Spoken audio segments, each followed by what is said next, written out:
Whereas peritoneal డయాలసిస్కి వచ్చేటప్పుడు ఇది రోజు డయాలసిస్ చేసుకుంటారు. అంటే హీమోడయాలసిస్ ఏమో వారానికి 3 సార్లు చేసుకుంటున్నారు. ఇదేం చేస్తారంటే కిడ్నీ పేషెంట్స్ రోజు డయాలసిస్ చేసుకుంటారు. అంటే రోజుకి 3 సార్లు వాళ్ళ బ్లడ్ని వాళ్ళు శుద్ధి చేసుకుంటారు. వాళ్ళ ఇంట్లోనే చేసుకుంటారు. మనం ఏం చేస్తామంటే పొట్టలో ఒక చిన్న పైప్ ఒకటి అమరుస్తాం, క్యాథిటర్, పెరిటోనియల్ క్యాథిటర్ అంటాం. ఇది పెట్టినప్పుడు వాళ్ళే ఆ ఫ్లూయిడ్ ఉంటుంది, ఒక లిక్విడ్ ఉంటుంది. ఆ లిక్విడ్ని మనకి అబ్డామిన్లో పెట్టుకొని ఒక 2 అవర్స్ 3 అవర్స్ అట్లా డిపెండింగ్ అపాన్ మేము కొన్ని సైకిల్స్ ఇస్తాం. పొద్దున ఒకసారి శుద్ధి చేసుకుంటారు, మధ్యాహ్నం ఒకసారి చేసుకుంటారు, నైట్ అంతా ఒకసారి చేసుకుంటారు. సో దీంట్లో ఏమవుతుందంటే ఏ రోజు తయారైనటువంటి టాక్సిన్స్ని ఆ రోజే తీసేస్తాం మనం.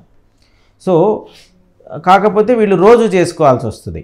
సో వీళ్ళకి కొన్ని రకాలైనటువంటి అడ్వాంటేజెస్ ఉన్నాయి, డిసడ్వాంటేజెస్ ఉన్నాయి. ఫస్ట్ మనము ఉపయోగాలు ఏంటని కనుక చూసుకున్నట్టయితే ఇది మనము హ్యాండీగా ఉంటుంది. మనం ఇప్పుడు ఎక్కడన్నా పరికరాలు లేని హీమోడయాలసిస్ లేనిటువంటి ప్లేస్కి వెళ్ళాల్సినప్పుడు అప్పుడు మనం డయాలసిస్ చేసుకోవాల్సిన అవసరం వస్తే ఇది మనం ఈ ఫ్లూయిడ్ మనం ఈ లిక్విడ్ ప్యాకెట్స్ క్యారీ చేసుకొని అక్కడ మనమే చేసుకోవచ్చు.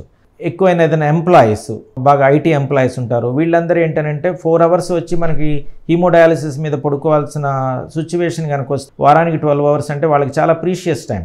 సో వీళ్ళు స్వతహాగా పెరిటోనియల్ డయాలసిస్ వైపుకి వెళ్తారు.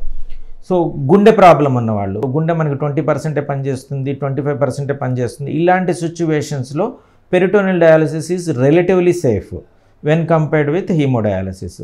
కానీ ఈ పెరిటోనియల్ డయాలసిస్లో కూడా ఒక డిసడ్వాంటేజ్ ఉంది.